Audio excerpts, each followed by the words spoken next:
Good morning বন্ধুরা, তোমরা সবাই কেমন আছো? আশা করি তোমরা সবাই ভালো আছো। আমিও খুব ভালো আছি। এখন বাজে সকাল 6:30 আর এখন আমি যাব মোহানা মাছের বাজারে। তো চলো, আমি আর আমার বন্ধু দুজন মিলে যাচ্ছি বাইকে করে মাছের বাজারে মোহানা। তো গতকাল রাতে ভালোই বৃষ্টি হয়েছে, রাস্তাঘাট দেখেই বুঝতে পারছো।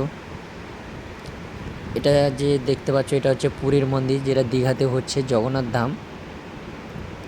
তো পুরো কাজটা কমপ্লিট হয়নি, কিছুদিনের মধ্যে পুরো কাজটা কমপ্লিট হয়ে যাবে। দেখো ভালো করে। ফাইনালি আমি মোহানাতে দাঁড়িয়ে আছি, তো দেখে নিব বাজারে কি কি মাছ উঠেছে। তো ঢুকে পড়ে একটা মাছ দেখলাম, এই মাছটার নাম জানা নেই, যদি কারোর জানা থাকে তোমরা কমেন্ট করে বলবে। কত চিংড়ি মাছ দেখো বন্ধুরা, ছোট ছোট চিংড়ি। আর এই মাছটা হচ্ছে শঙ্কর মাছ। এই মাছটা কে কে খেয়েছো সবাই কমেন্টে কিন্তু জানাবে। এটা হচ্ছে সামুদ্রিক ভেটকি মাছ।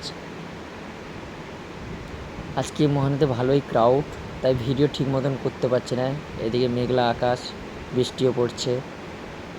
এই মাছটা দেখ, এই মাছটা যদি নাম জানা থেকে তোমরা কমেন্টে বলবে। পুরো সাপ, অনেকটা সাপের মতন দেখতে।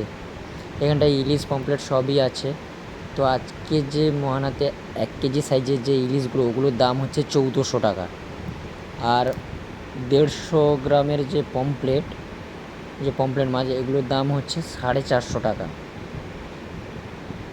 তো আজকে ইলিশ পমপ্লেটের বাজার। অনেক ছোট ছোট স্কুইডও উঠেছে, এগুলো হচ্ছে স্কুইড, ছোট ছোট এই যে মাছগুলো। আর এগুলো হচ্ছে চিংড়ি মাছ। আমার এই ভিডিওটা যদি ভালো লেগে থাকে সবাই কমেন্ট করে জানাও।